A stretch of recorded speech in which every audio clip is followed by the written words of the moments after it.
როდესაც ლეკები დარიალის ხეობით გადმოდიოდნენ და ატერორებდნენ ჩვენს მიწებს, ძარცვავდნენ ქართველ ხალხს, ჩვენ ქვეყანას ვერავინ ვერ იცავდა მაშინ, ვერც რუსეთის იმპერია, ვერც ჩვენები. ამ დროს ინიციატივა აიღო მოხევე კაცმა, ავტორიტეტმა ნიკო გიგაურმა. შეკრიბა 100 მამაცი მებრძოლი, მოხევე მებრძოლი და დაიწყეს დარიალის ხეობის გამაგრება.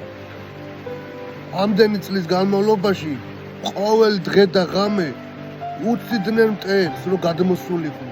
ისინი ყველაფერზე წამსვლელები იყვნენ, რომ თავიანთი ოჯახი ყოფილიყვნენ დაცული. ბევრი შეტაკება მოხდა ლეკებსა და ქართველებს შორის და დედაუტირეთ გავანადგურეთ ამ შეტაკებებში და ამის შემდეგ უკვე ჩუმჩუმად მოიპარებოდნენ, ისე ვეღარ თარეშობდნენ.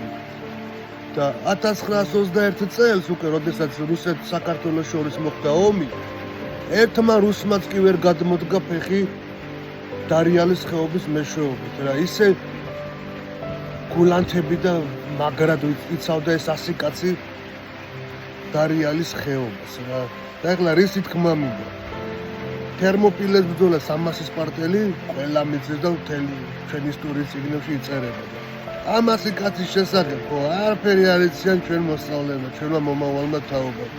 არადა პირიქით ეს უნდა იცოდნენ, ხო ქართველები ვართ, ჩვენი წინაპარი არის და უნდა იცოდნენ, რომ ვისი შვილები ვართ. ეს ის ხეობა არის ისტორიული, აი ფარსმანქველმა რო გახსნა კარები და რომის პროვინციის საზღვრებს რო შეუსია ეს უცხო ტომელები.